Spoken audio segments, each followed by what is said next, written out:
ನಮಸ್ಕಾರ. ನಮಸ್ಕಾರ. ಎಲ್ಲಿಂದ್ರಿ ಇದು ಪ್ರಯಾಣ ಸಾಗ್ತದ? ಇದು ಕುಕ್ನೂರಿಂದ ಹೊಂಟೀವ್ರಿ. ಏನು ವಿಶೇಷತೆ? ಇದು ಎಂಕಂಚಿ ಒಳಗೆ ದ್ಯಾಮ ಬಂಡಿ ಮಾಡಿಸ್ಯಾವ್ರಿ ಹೊಸವು. ಇವು ಜಾತ್ರೆ ಅದಲ್ರಿ ಬಾದ್ಮಿ ಅಮಾಸಿಗೆ. ಜಾತ್ರೆ ಇದೆ? ಹಾಂ ರೀ, ಜಾತ್ರೆ ಅದ. ಈಗ ಕುಕ್ನೂರಿಂದ ಎಂಕಂಚಿ ಪ್ರಯಾಣ ಅದ ರೀ. ಹಾಂ ರೀ, ಅಷ್ಟು. ಈ ವರ್ಷ ಹೊಸದಾಗಿ ಪುರಾಣದು ಇಟ್ಟದ್ರಿ. 2ನೇ ವರ್ಷ ಪುರಾಣ ನಡೆದ ರೀ. ವಿಶೇಷ ಅಂದ್ರೆ ಎಲ್ಲ ಜಾತ್ರೆಗಳು ಚಂದ ಆಗದ ಸಂದ್ ಎಲ್ಲ ಜಾತ್ರೆ ಚಂದ ನಡೆದ ರೀ. ವರ್ಷ ಕಂಟಿನ್ಯೂ ಆದ್ರಿ. ಈ ವರ್ಷ ಒಂದು ಸ್ವಲ್ಪ ಹೊಸ ಬಂಡಿ ಮಾಡಿಸಿದ್ರಿ. ಹಾಂ, ಹೊಸ ಬಂಡಿ ಮಾಡಿಸಿದ್ರಿ. ಅಲ್ಲ, ಜೋಡ ಬಂಡಿ ಯಾವ ಕಡೆ ಊರಲ್ಲಿ ಸಿಂಗಲ್ ಬಂಡಿ ಇರ್ತಾವಲ್ಲ ಎಲ್ರಿ? ಇದು ಅಕ್ಕ ತಂಗ್ಯಾರ ಇಬ್ರ ರೀ. ಹಾಂ, ಇಬ್ರು ಅಕ್ಕ ತಂಗ್ಯಾರ ರೀ. ಇಬ್ರು ಜೋಡ ಬಂಡಿ ಇರ್ತದೆ ರೀ ಅದು. ಹಾಂ ರೀ. ಅಂದ್ರೆ ನಿಮ್ಮದು ವಿಶೇಷತೆ ಈ ಥರ? ಹಾಂ ರೀ, ಆ ಥರ. ಹಾಂ ರೀ.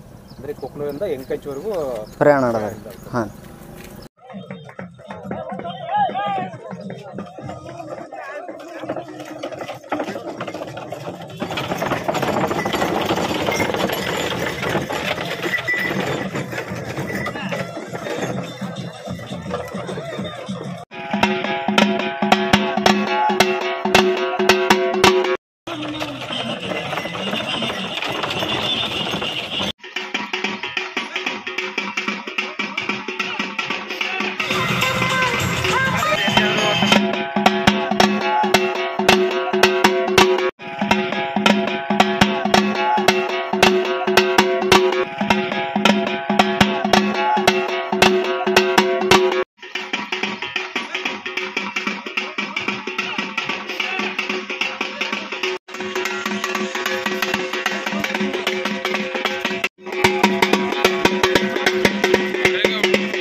ಇರಲ್ಲ